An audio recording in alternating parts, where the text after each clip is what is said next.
So for today's weekly Jinx video, for those that don't know, every Wednesday we do a Jinx video on this channel about the lore, the meta, a certain build, a certain matchup, anything to do with Jinx, and you decide that topic in the comment section down below, as well as this video acting like a weekly discussion thread video on the Jinx subreddit, League of Jinx.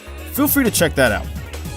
Now for today's video, what I'm going to briefly talk about is the Flame Chompers buff that is on the PBE, or kind of actually shipped live as a matter of fact, because one of the things I wanted to talk about was the fact that when it comes to Jinx's counterplay, one of the things that people look for is diving her. Divers, assassins, things like that. The fact that she's a hyper carry, so she's supposed to have low mobility and low self to no self peel without other champions helping her. And Flame Chompers is kind of the only tool she has to defend herself, and as such there is workaround around those, right? There's almost a full second worth of arming time. It's about 0.7 seconds, and as such people can kind of get around those or just over those before they arm to still get to you and kill you. But one of the things I wanted to know was then, okay, if that's the case, would then buffing those in any way be a way that kind of kills Jinx counterplay?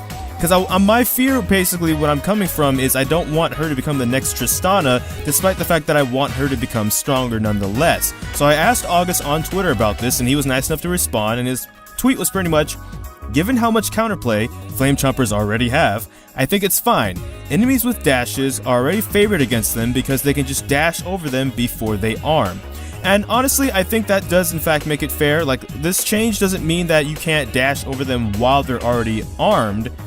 Or actually, my bad, that's exactly what it means. But what I'm trying to say is, it doesn't mean that they can't still dash over them before they arm. There's still that arm time, and they don't instantly arm when you cast them, which is part of why Jinx can throw them and they arm while she's moving, and she doesn't have to hold still to be able to cast the ability. But at the same time, it does mean things like assassin stuff, if they play right, will still be able to jive and counter Jinx just fine. So my fear, and maybe other people's fear about her maybe becoming the next Tristana because her counterplay is lowered, will not be there. But what I want to make this video then in general to talk about too is then let's just talk about this Flame Chomper buff. How impactful, or maybe even not impactful, do you think it will actually be in the long run?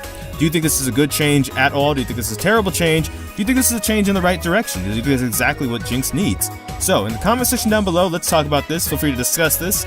Thank you for watching this video this far if you did. I don't know which video will be next, because life will be quite a mess. So until this time, take care from the Fire Godai FS. Thank you for watching.